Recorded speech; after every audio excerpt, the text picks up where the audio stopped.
ஒரு பயங்கரமான ஒரு காலகட்டத்துக்குள்ள நாங்க வாழ்ந்துகிட்டு இருக்கிறோம். எல்லாருக்கும் தெரியும் நினைக்கிறேன். இருந்தாலும் கூட விசேடமாக சகல பரிசுத்தவான் ஆலயத்தில் உள்ள சபையினர் நாங்க எல்லாருமே சேர்ந்து இன்னைக்கு இறைவன் கொடுத்த ஒரு நல்ல நாளாக இந்த இறைவனுடைய பிறப்புக்கு ஏற்ற விதத்தில் இந்த திருவருகையின் காலத்தில் அவரோடு கூட நாங்கள் என்ன செய்யறோம், அவருடைய பிறப்புக்காக காத்திருக்கிறோம்.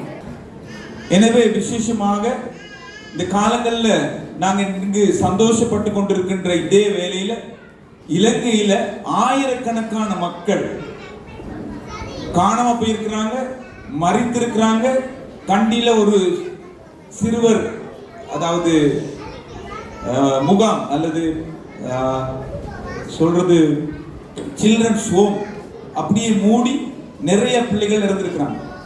எனவே இந்த நேரத்தில் நாங்கள் எல்லாருமே எழுந்திருந்து ஒரு நிமிடம் எங்களை விட்டு இந்த வருடத்தில் பிரிந்தவர்களுக்காக நாங்கள் மௌனம் சாதிப்போம்.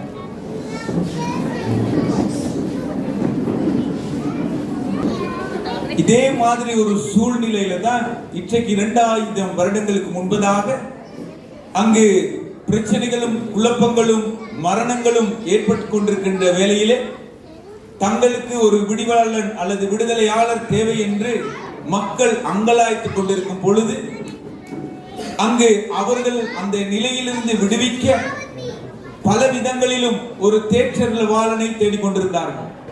அப்பதான் தேவ தூதன் இடையர்களுக்கு வந்து, பயப்படாதீர்கள், இதோ எல்லா ஜனத்திற்கும் மிகுந்த சந்தோஷத்தை உண்டாக்கும் நற்செய்தியை உங்களுக்கு அறிவிக்கின்றேன். இன்று கர்த்தராகிய இயேசு கிறிஸ்து என்னும் இரட்சகர் உங்களுக்கு தாவீதின் ஊரிலே பிறந்திருக்கின்றார். பிள்ளையை துணியில் சுற்றி முன்னணியிலே கிடைத்திருக்க காண்பீர்கள், இதுவே உங்களுக்கு அடையாளம் என்று அங்கு தேவதூதர்கள் இடையர்களுக்கு சொன்னார்கள். எனவே பிரியமானவர்களே, எங்கு பிரச்சனை இருக்கிறதோ, எங்கு குழப்பம் இருக்கிறதோ, எங்கு விடிவில்லாமல் இருக்கிறதோ, எங்கு கட்டப்பட்டு இருக்கின்றார்களோ அங்கு எமது இறைவன் அவை அனைத்தையும் அகற்றிவிட்டு அங்கு இறைவன் அந்த பிள்ளைகளை வழிநடத்துகிற தேவனாக இருக்கிறார். எனவே தான் அவருடைய அந்த வாழ்வை குறித்து, அவருடைய பிறப்பை குறித்து, அந்த நற்செய்தியை குறித்து நாங்கள் இன்று சிந்திக்கிறோம். அப்ப எனவே விசேஷமாக நாங்கள் நிறைய 4 மணிலிருந்து இவ்வளவு நேரம் செய்தியை நிறைய வார்த்தைனால, நடனம்ல, பாட்டுல நிறைய கேட்டோம்.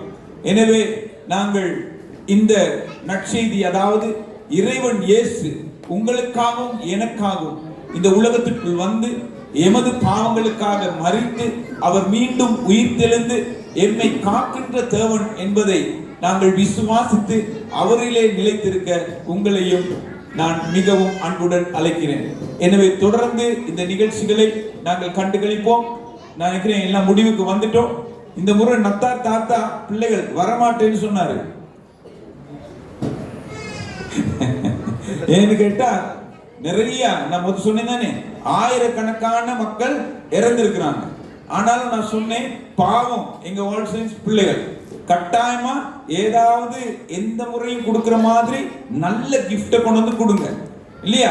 ஆனா இந்த முறை நத்தார் தாத்தா சந்தோஷமா ஆடி டான்ஸ் பண்ணி வரமாட்டாரு.